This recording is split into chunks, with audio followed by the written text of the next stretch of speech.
So here at Ngosi Talk Shows, find your own voice, lead from within.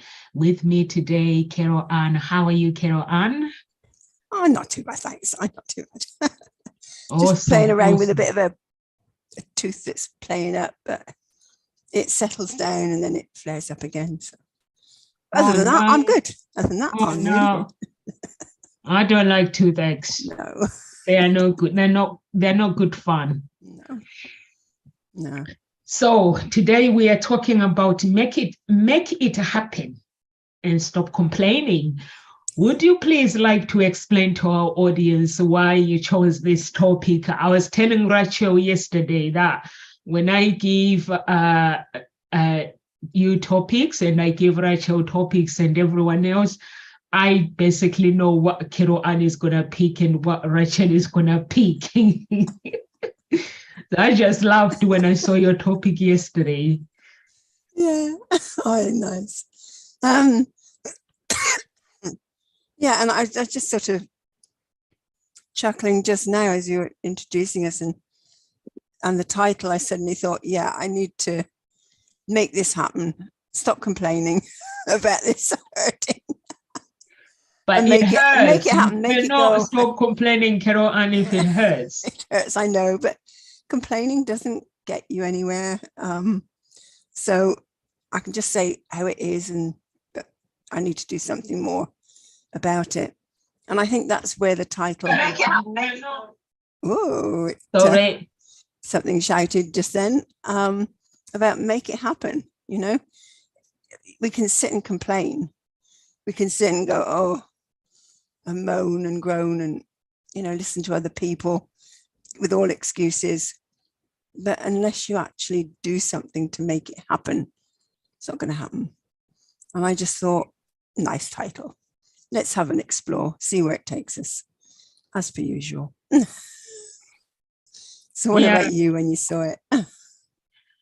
Yeah, I think complaining, it doesn't actually, you don't get things done by complaining. I I watched Shanda once, and she was doing live on Facebook, and she said what makes her who she is today is because it's like she said, even in my house, even when I have a housekeeper, when I see things on the floor, I go and pick them up. I never complain to the housekeeper, or even when she's walking like on the street, when she sees something, she'll pick it up, because that's how we need to be as a human being. And when you have that attitude, it helps you to actually get things done, even with your business, even with work. It's the attitude that you have to practice, and it's the mindset as well. And she was, everything comes with the mindset that people love to complain, and when they're not complaining, they are suing somebody. And she was like, there's this entitlement where people believe that they're entitled of something, so they feel that they have to complain to sue someone. And she was like, even sometimes at work, you'll find that business owners, instead of appreciating the staff, is always what they have done wrong, not what they have done right. So they remind their staff what they've done wrong, instead of rewarding them. It's always, you didn't do this, you didn't do this. And I was like, actually, when it comes out from somebody else, it sounds really, really ugly, and I'm gonna make sure I'm not doing it to anyone. Honestly, she was like, when you set up a company, and you have people work for you, you employ people. When they come in, they do whatever they can, and all people do is just whinge and whinge and whinge, and not appreciating. And she was like, all those things that she realized when she left her corporate job, that she's not going to take it to her own company. That's a good idea, because it's so heavy, that energy.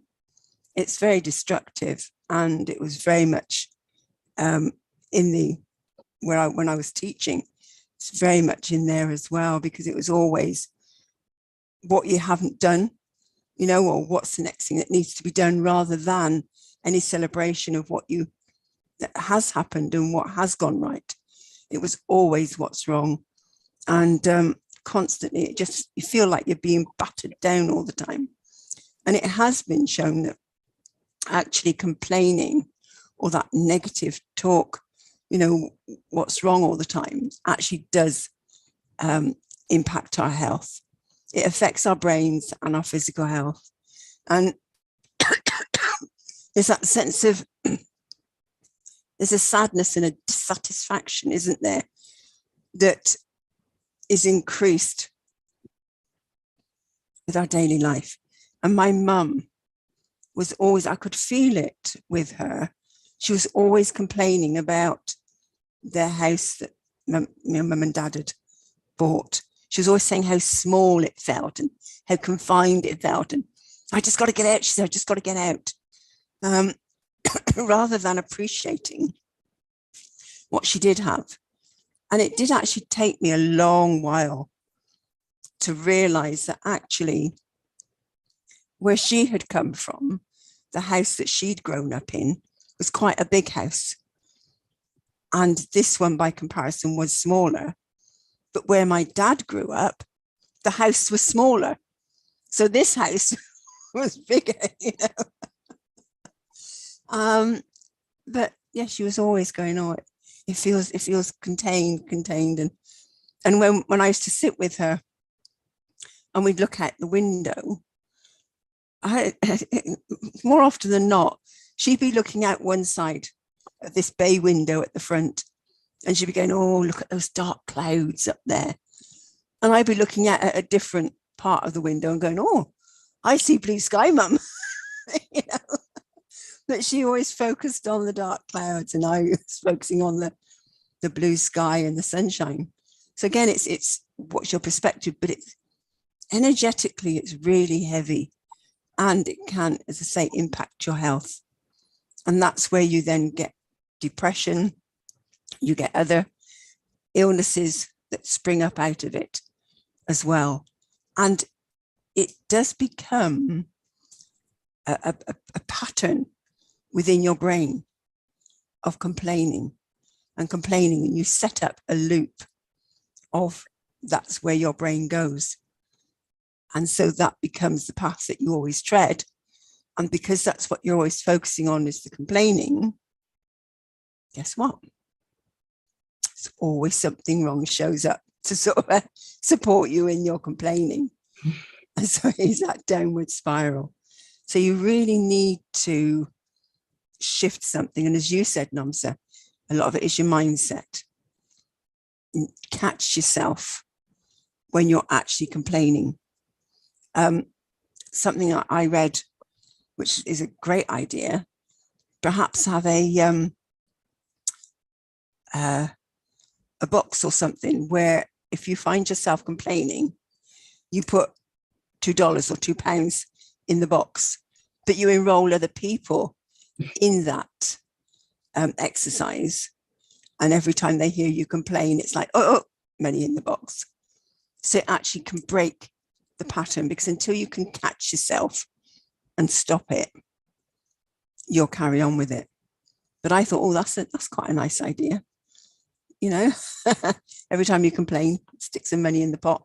Then at the end of the year, you might be surprised how much you've got. But also, you might be surprised at how much less you're putting in there, because you're not complaining so much. Your focus will have shifted. And I just thought maybe, I don't know, maybe you could switch it.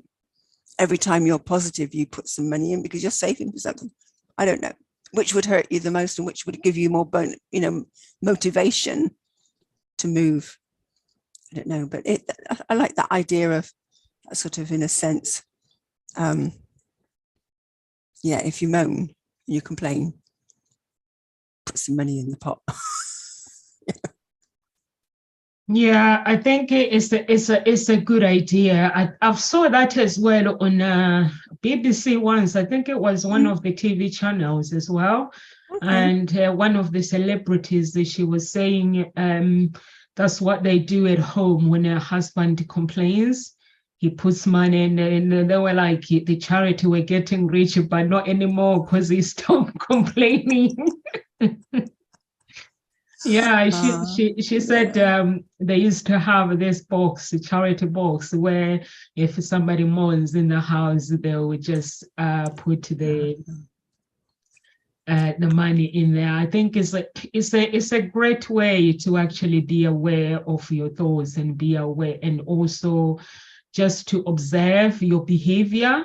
And there are some people, they are living in the past, living in regrets, and they are complaining because the job where they've been, things didn't work out that well. But sometimes when things don't go out our way, is the way of blessing. You can look at it as a blessing and just improve yourself. Sometimes we have this part, the blessings that God has given to us, but then you find that maybe you have a job and that job is causing distraction and not developing or not moving forward, or it could be a business, and then things go wrong. Instead of dwelling in the past, maybe look at the present moment and just develop yourself and see where the part of areas where you can actually grow, and just try to find a solution from those negative things instead of living in regrets. And there are some people that you meet them, they're still talking about what happened to the when they were with their exes, what happened in the past, who wasn't there when they needed them the most.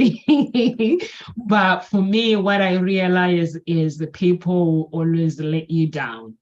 Not because they realize that unknowingly people will let you down. And that's where people make mistakes, that we tend to rely on people. But what we don't realize, people are human, they will let you down. And but if you look at it, okay, if this person lets me down, okay, I'm just gonna keep going with life and find out why they've let me down. Maybe they let you down because they were busy with the other things, and they got busy and they forgot to actually come, not because they're a bad person, but there are some people who are normally bad. They were born bad. So those things, those people, you can evaluate the situation as individual without any regrets or saying, "Oh, I knew the signs were there," or some people start blaming or parents.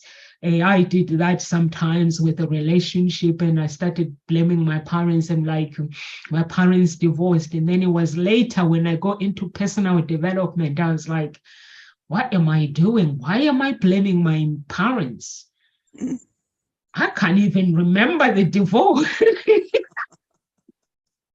Honestly, I was like, I was a baby when these people divorced. I think I was 8 months when my parents divorced. And then I started talking about it. And when I was older, I was like, maybe it's because my parents divorced and stuff. And I was like, this is, why am I blaming my parents? They have nothing to do with this.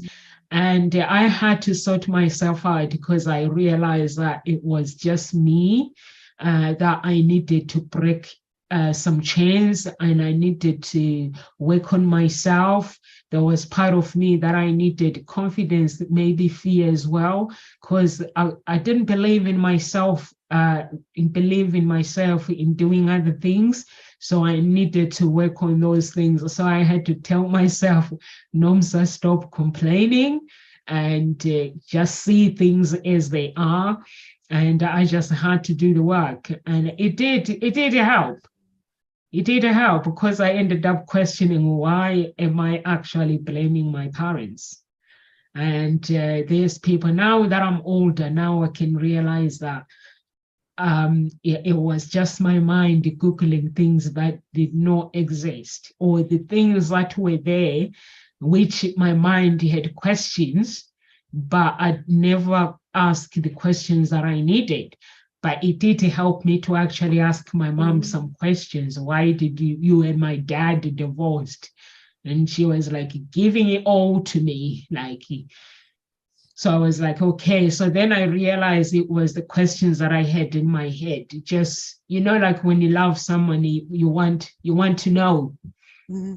So I don't know if you've ever been in that situation, Kiro, and where your mind goes and make things up. Oh, all the time. Of course, your mind's always making things up. And the only way you can sort it out is by having conversation with somebody, because you don't actually know their side of it. So Yeah, like you were saying with your parents, you don't know what went on between them until you actually then talked ask with your mum. questions. But you do make things up in your head. And sometimes we can put ourselves as the victim, or we lay blame. But by laying blame and complaining, as Eckhart Tolle says, when you complain, you make yourself a victim. Leave the situation, change the situation, or accept it. All else is madness. So again, it comes down to acceptance. Accept what is and accept what isn't. Stop judging people, because actually you're judging yourself as well at the same time. So by complaining, you're putting a judgment on people, but you are, as I say, creating that negative energy, that heavy energy. It's like you're not being able to move forward, as you're saying. People look in the past, constantly looking at the past. And as we've said many times, all that there is the now. You can't change the past. The future doesn't exist. All that is right now. And what you do right now determines what happens for you in the future. So if you want to carry on complaining right now, then you'll just get more to complain about. Whereas if you decide to change that, shift the perspective, have that conversation. So like you were able to shift your perspective because you had a conversation with your mum. You could see a different side to it, a different angle. So you can change your mind, change your words, change what you're saying.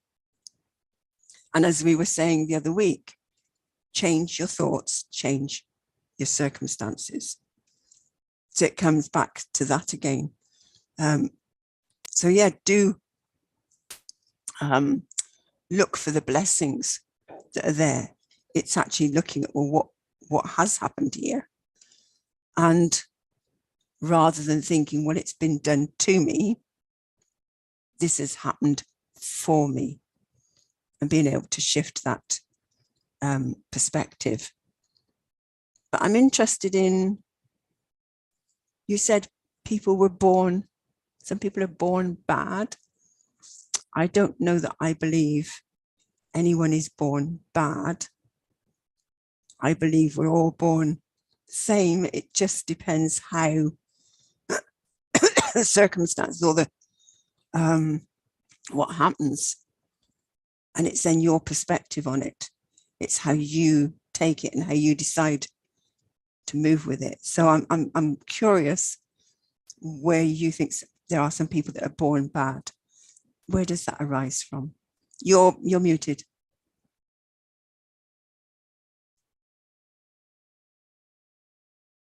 I think what I mean is if there's some stronghold in your ancestors, like in your bloodline, or there's some things that has been done and that has not been dealt with by family. There are some people that family, maybe they give birth to you and they walk away from you, or all those things, or sometimes it could be some things that were done before you were born, and then you're born there. And if those things are not dealt with it, not because as a person you are a bad person, but it's because in your family there are some things that need to be dealt with. And then that can affect your childhood. It can affect your adulthood as well. So there are some things that you as a family, people have to deal with it. Like if you look at it, you look at the families, this family, they do this, like they suffer from alcohol, or that family, they suffer from depression.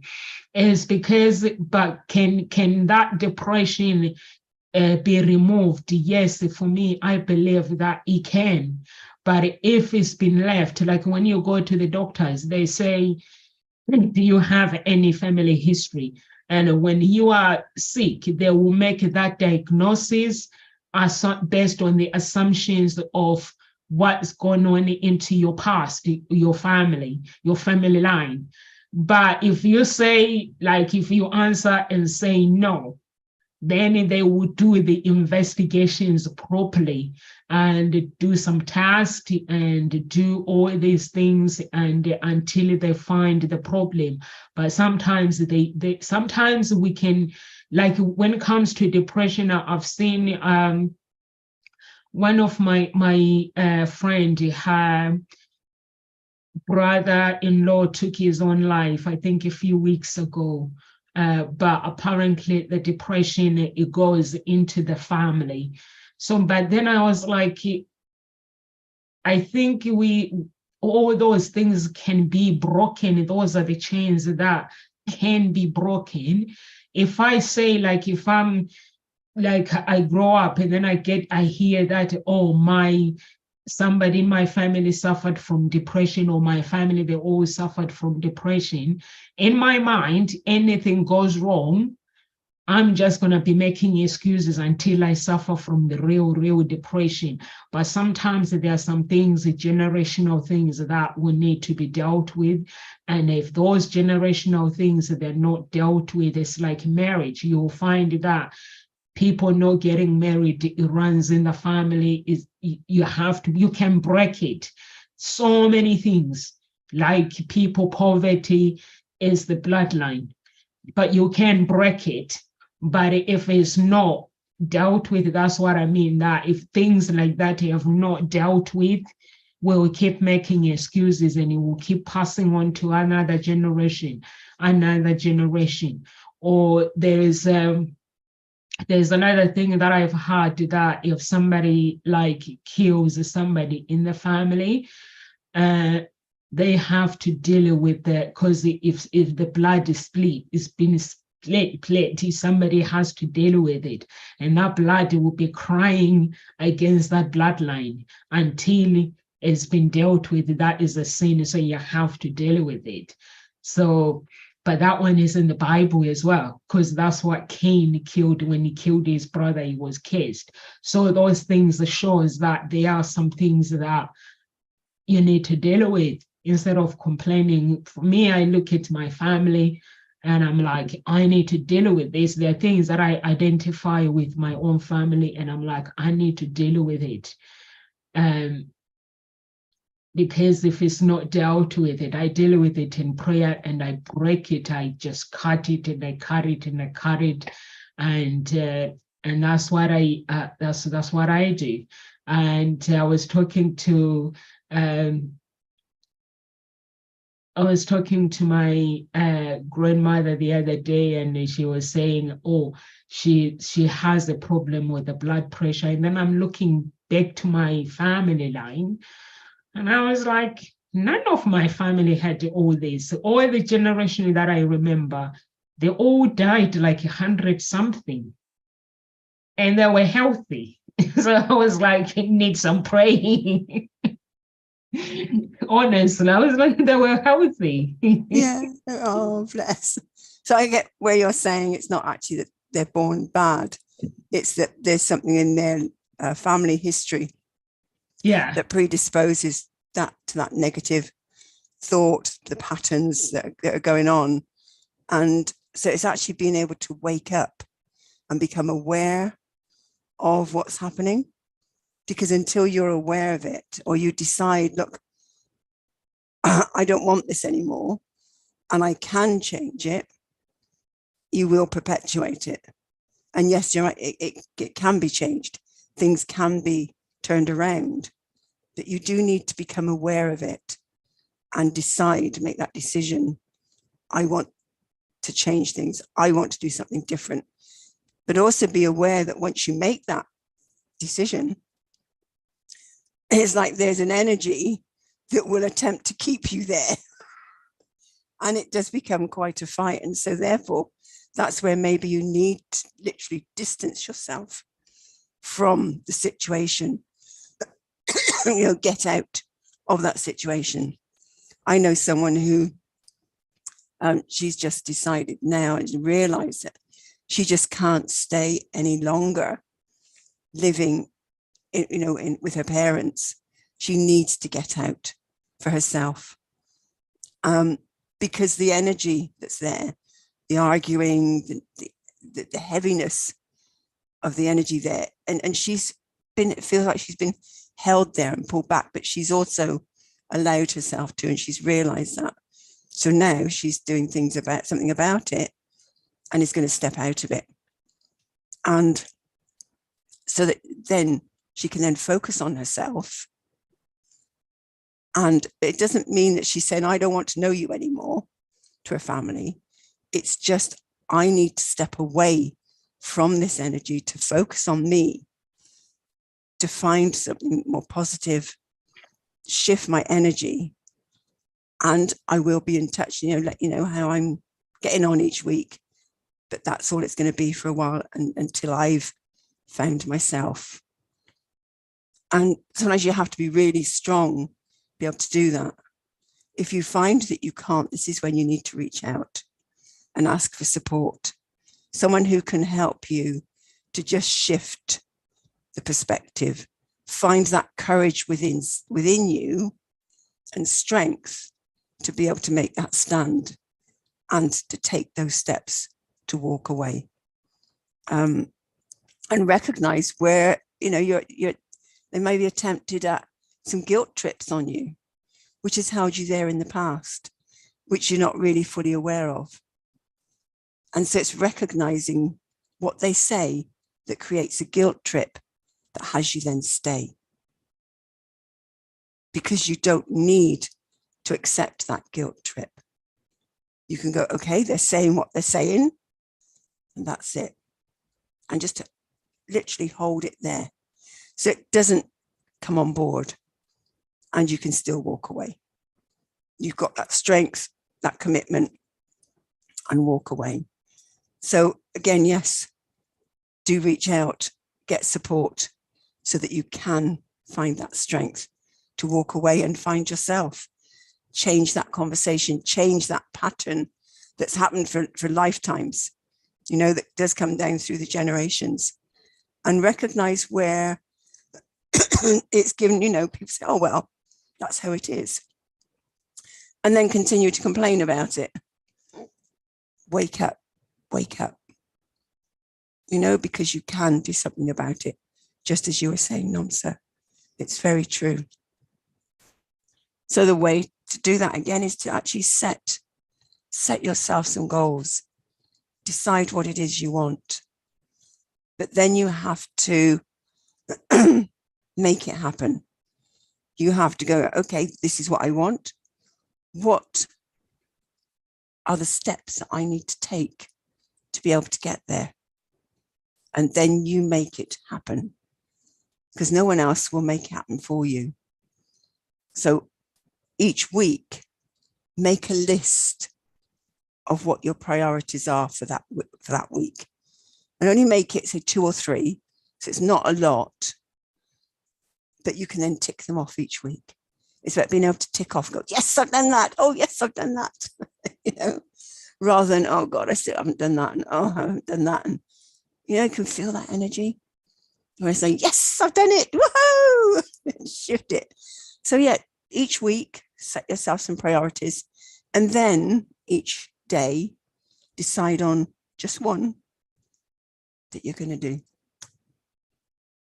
And you just take it step by step and you make it happen. You know, but it is down to you at the end of the day.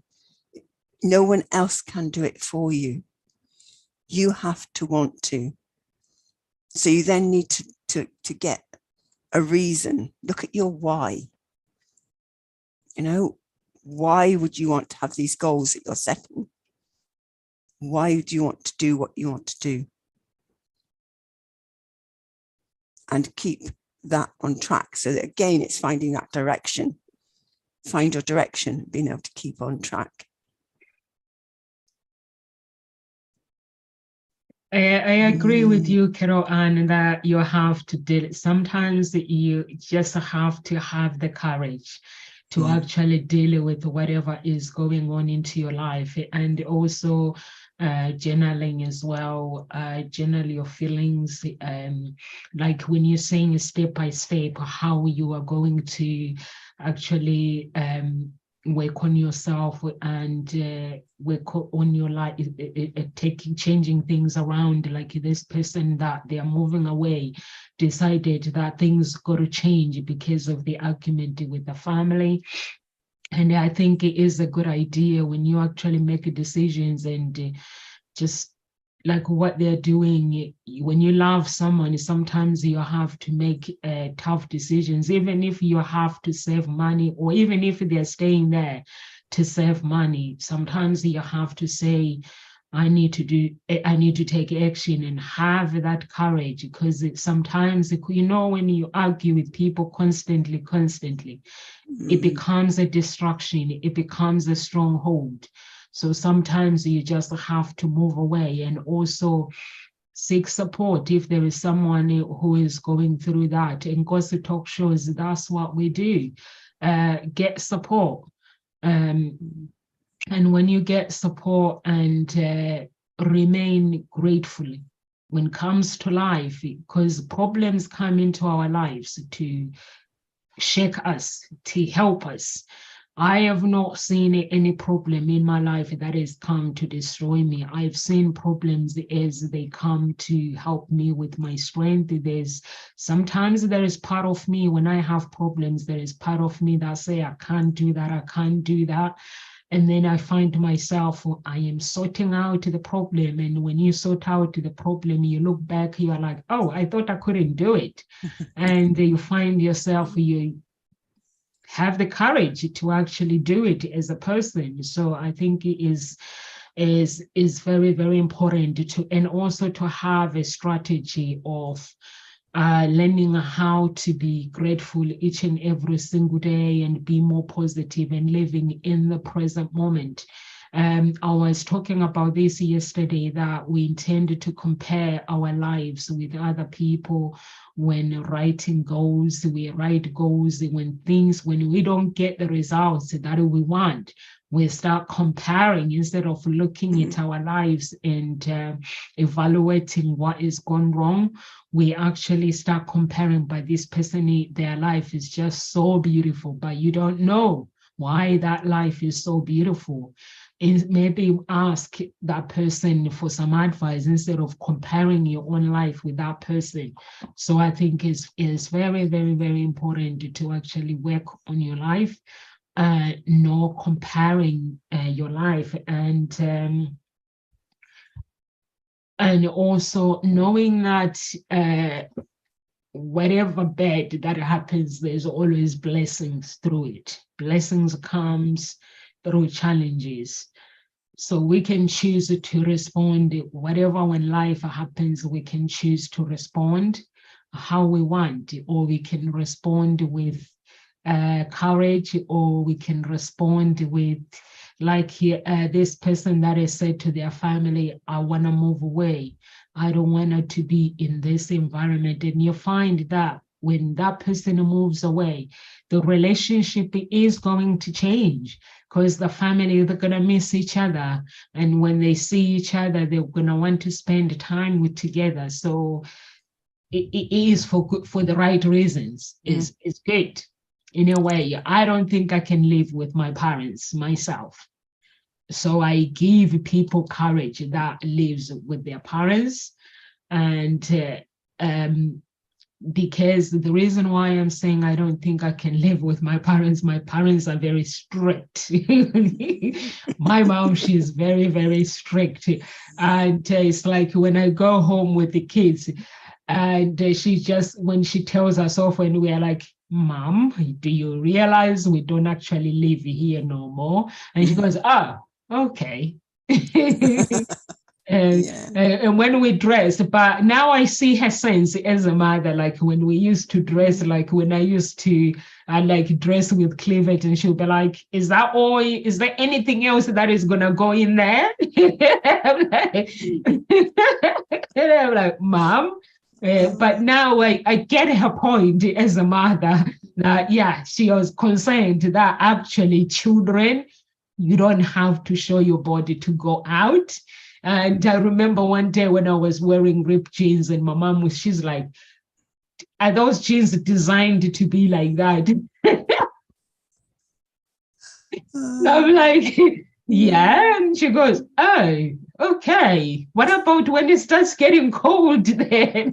What do you do? But now I don't wear ripped jeans. I was like, oh my God.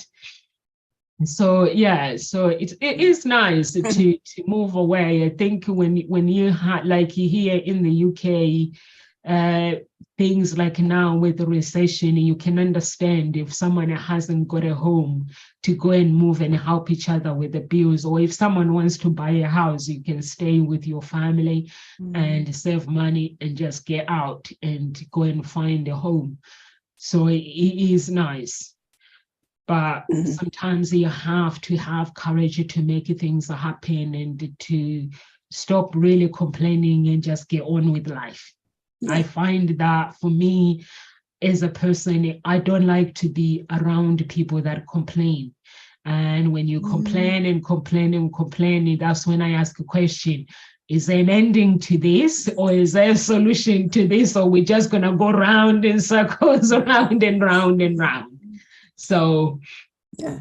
So that's how I see life. That's a great question. Anyone who is watching right now and they want to know how can they find you, can you please tell our audience who you are and where they can find you, please? Yes, I'm Carol Ann Cooper, and you can find me on Facebook and LinkedIn. And I also have a Facebook group called Get Your Book Written, because what I do is I support people in actually becoming more productive with their writing and getting their story written, getting their book written. Because as I say, you cannot publish what isn't written. So again, it's about helping you make it happen by connecting you with your deeper innate ability to write and unlocking that writer within. And this has come about through my own journey of unlocking the writer within. And there's lots of things I've had to make happen along the way. And there's a lot of things that just happened. And I've had to sort of, instead of sitting and complaining about it, so like my house got repossessed. I could have complained about that till the cows come home. It's like, oh, it's not my fault. You know, they took it away from me. They didn't give me enough time. They gave me enough time. I didn't pay the mortgage. Bottom line, it was my fault. You know, I didn't open up lots of mail. I was in a space of, oh, I can't deal with this, you know. And I was also had that story of I can't make my business work. I can't get the money. And I was really in that loop. And so I took myself there. But I've been able to shift that instead of complaining about it. I've got a lot of lessons and I've learned from that situation, how I took myself there. And also the fact that actually the dream that I had and my goals that I'd sort of moved into putting out there, my house didn't fit into it. And I remember afterwards thinking I was constantly trying to fit my house into the goal and the thought, you know, my dreams that I been having, and it didn't fit, but I wouldn't let go. So recognize where the universe will actually force the situation. And what I was able to make happen out of that and really get, be really grateful for, was all my friends and family that rallied around on the 2 days that I had to clear my property, get all my stuff out, put it in storage. And literally, I did it. It was a 4-bedroom,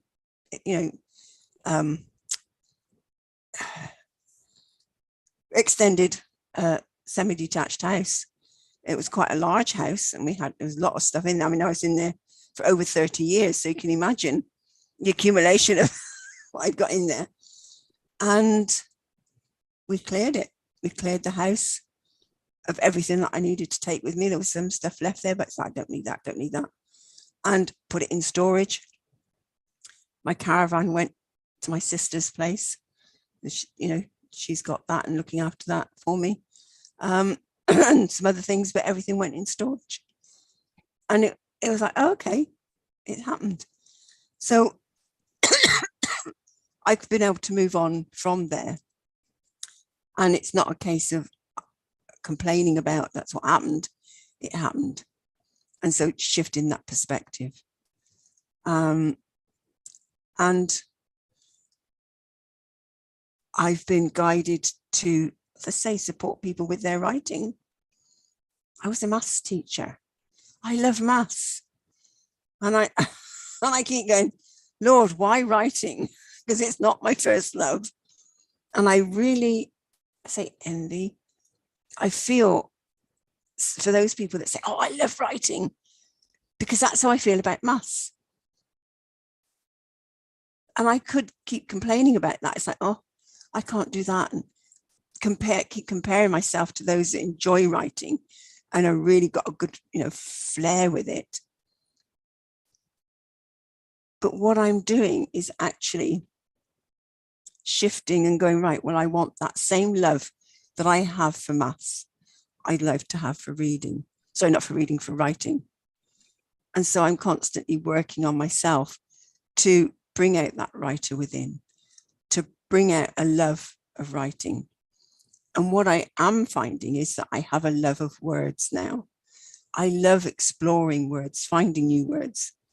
I'm happy now to say to someone, don't understand that word, it doesn't mean anything to me. I haven't got a clue what you're talking about. I will then go and look the word up and find out what it means. And I'm enjoying that. Whereas before, I'd just back away and go, oh, I don't understand this. And then there would be that complaint, that constant, well, I can't do this, I can do this. It's taking effort, it's taking work, and it's being persistent. It just keep going at it. It's taking time, but that's my choice at the moment because that's how I'm feeling it needs to go. So I've stopped complaining about the length of time that it's taking me. Because at one time I was complaining, oh, how much longer, Lord, is this going to take? And it's almost like he says, oh, you'll carry on as long as you keep complaining about it. It's like, okay, I surrender. And then all of a sudden, something starts speeding up. And then it slows down again. And I've learned just to surrender. And, okay, what do I need to do today? So it is just, there's acceptance, again, of where you're at. And just saying, right, how can I learn from this? So as you were saying, a problem is an opportunity. It's about being able to learn to adapt and think of an experience as an opportunity rather than, there's a beautiful word I read today, an untenable obstacle. That word untenable, I haven't looked it up, but I'm going to look it up. I'm going to make it word of the week in my membership group next week, I think. Untenable. Explore what that is, what it means, what are the synonyms, so similar words, and what's the antonyms. So, what's the opposite? Because that then gives me a full flavor, a full experience of that word. And it's like, oh, I understand it. Whereas at the moment I have a sense of it, but I don't have a clear picture of it. So again, it's being able to bring these words to life. Because numbers, they're alive. They just cooperate. They just, yeah, they're always alive. Maths is always alive. As I say, words, a lot more words are alive now. And it is bringing that to life, because that's where we're really quite very rich, actually, is our vocabulary, is our words that we've got. And being able to expand your vocabulary rather than limit yourself and go, oh, well, I can't write very well. I'm not very good at writing, and that person's much better than me. Or my schooling, that was, you know, I didn't do very well at school. It was because of the teachers. It's their fault. Well, you're victim again. If it was their fault, then you're holding yourself in that place where you can do nothing about it. It's like, okay, this is what happened. I had this experience at school. This is how it's, you know, impacted me. And then we can shift that. We can refocus it. And that's what I work on, is that inner child's experience. So you can then change that story, and your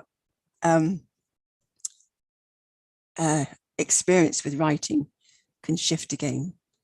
I had somebody on my recent writing retreat where at one point in the week, she suddenly went, oh, I've rediscovered my joy of writing again, she said, because she'd lost it, completely lost it. And it was like, oh my goodness, all that, you could see it in her whole being. There was a joy of writing that she just reconnected with. It came out and literally changed how she was writing things. So it is about that, recognizing it's an opportunity that can help you move on, something you can learn from, and you can shift it, transform it. And Wayne Dyer, I love what he says.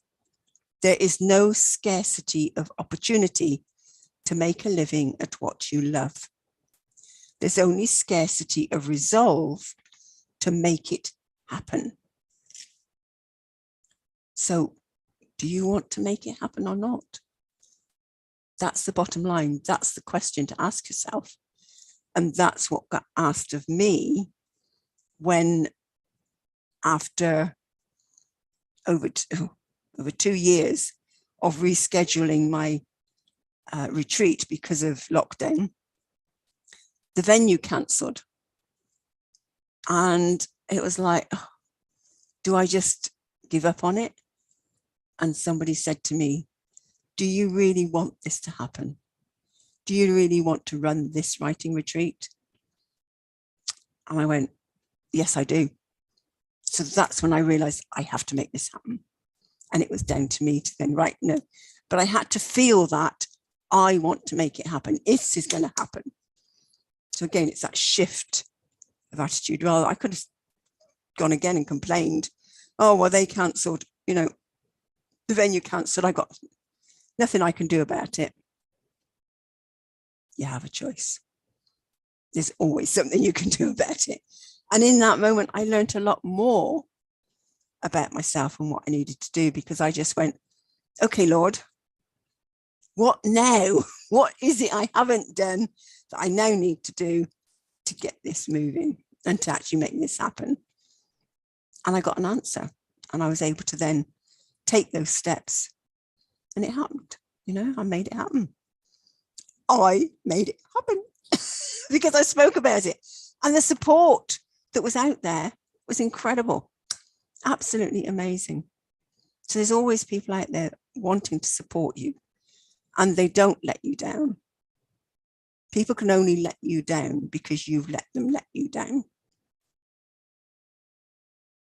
So think on, again, it's your mindset. Yeah, support is always there when you need it. And also, it doesn't mean that when someone else lets you down, you have to give up. You have to you have to keep going and ask other people. There are so many people out there who like to see people succeeding, who likes to see people doing things and getting on with it. And I saw you just getting on with it. At first, there was some doubt, and I was like, I am not going to push this woman, but she's going to do it. And you first postponed it, and then the first time it was like, okay, it's happening. And I was like, is it happening? Yeah, it was happening. And you were promoting it. And you did it, but you did it in your own pace. You were like, I'm just gonna do this and have the courage to actually go for it. And you went on, which you didn't know what was going to happen when you get there, whether people they were gonna like the retreat, but they did, and which is very, very important. And next time when you do it, you know what you need to do differently, and you know how you need to get excited, basically, and just go for it and next time, and which is really, really good. And sometimes people don't have the courage to actually go for things that they want. I am someone that when I think of something, I have this thing where I write things down. First, I think about things, this is what I'm going to do, and I write it down, and I'll keep looking at it. And then there's time where I'm just going to say, you know what? I need to stop looking at this thing and just get on with it and just do things that whatever I need to do. And like you said, you were a math teacher, and then the writing was something that you never, but I think writing and mathematics is connected, because in order for you to write, in order for you to be a mathematician teacher, you have to be somebody who actually looks into details and focus. You require focus. And that is writing as well. It's the same thing. You have to be somebody who pay attention to details and evaluate your words as well, like love words, like what you're saying now. You love words, you love playing with words, and that's what mathematicians do. So you are not actually in the wrong path. The path was already created for you. So you just had to go for it without realizing. And that's what you do for work. And that is amazing, Carol Ann. And I hope that everyone who is watching, our audience at Ngozi Talk shows, and I was watching yesterday, our subscribers that watched the channel before, it was 1%, I think, people watching the video. From most of them, it was people that I knew. But when I checked yesterday, it's like 56%. People now watch the show, they are from subscribers, 56%. So, which is really, really good. And it shows that people, even though we're not, when we're live, they're not there, but they always go back and watch the videos, and which is good. But if you don't have that courage to say, I'm going to keep going and I'm going to keep doing things, you just give up. Some people, they do give up when it comes to life. And the topic today is make it happen and stop complaining. I don't like to complain. I always tell my children when they are complaining, I'm like, just get on with it. And if you feel that you want to take a break or you're doing homework, you can do your homework and then take a break. There's no other way. I'm like, if you complain, by the time you go back, the homework will still be there waiting for you to do it. You might as well just get on with it. It's like with work, where you want promotion, that heart, that mind that is not satisfied with the work that you do, it will still be there. So you might as well just take action do your satisfaction and just get on with work. And you just apply for that promotion, whether it's business that you want to start it. There is never, ever the right time. I wanted to start my business and I didn't know anything about how to create a business plan. I had to ask at first. I went online and I checked, and I see people who are writing business plan, and I was like, but if somebody write it for me, I'm never gonna know what I'm writing, what they are writing. They're just gonna ask me questions. And the woman said to me, we ask you questions, and then based on your plan and stuff, we're gonna just go and create it. And I was like, I need to be involved, because if I get involved in writing it myself, then that plan comes to reality because it's been created by me. So I had to ask my friend. I was like, do you have time to help? And he was like, once, I think I was going there once a week.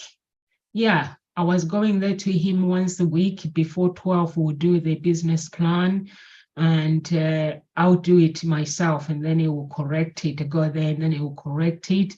And then I ask questions, trying to understand where I've written my own language that no one understands. So you ask questions, or what are you trying to do here? And then I'll be like explaining until I finish the business plan. And then it became to reality, because when you want something, you just have to know there's always somebody who wants to help. So just get on with it and do it. And Gossip Talk shows, we are here Monday to Friday as well.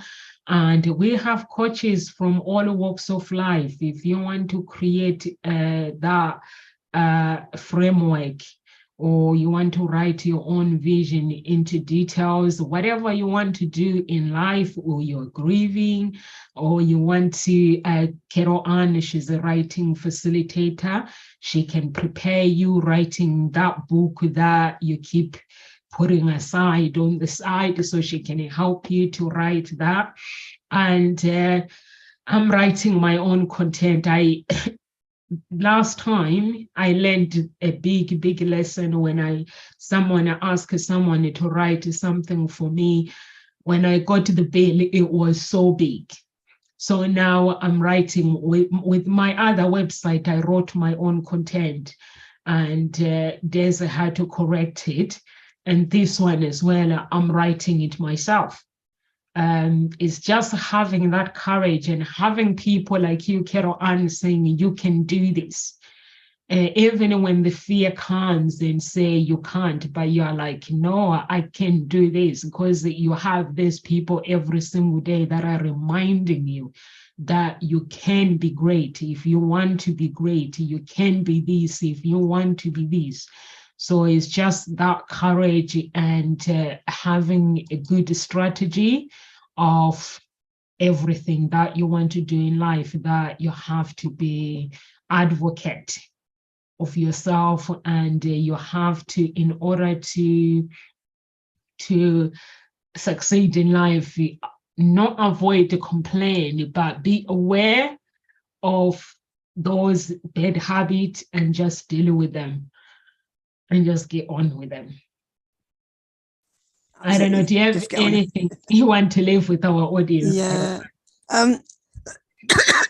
First of all, what you were saying about writing your own content, it's important, because it's your words, it has your tone, and it has your voice. It's not somebody else's. And I was talking to someone the other day whereby she'd written her story as a chapter to one of these multi-author books, and when it got edited, she said, it's got changed. She said, I don't like it. It's not my words. And so she doesn't actually promote the book. And I said, well, then they're not going to read your chapter in that book if they, when they buy it. So we were able to have a conversation about her shifting that energy so that, okay, let them read that, but she's going to write her own story, her own book, own version, which will then be hers in her words, with her tone, her voice. And, you know, but she started the process and it suddenly felt much happier for her and doable. But yeah, so there's a couple of quotes I'd love to leave people with in terms of with what Diana Ross says. You can't just sit there and wait for people to give you that golden dream.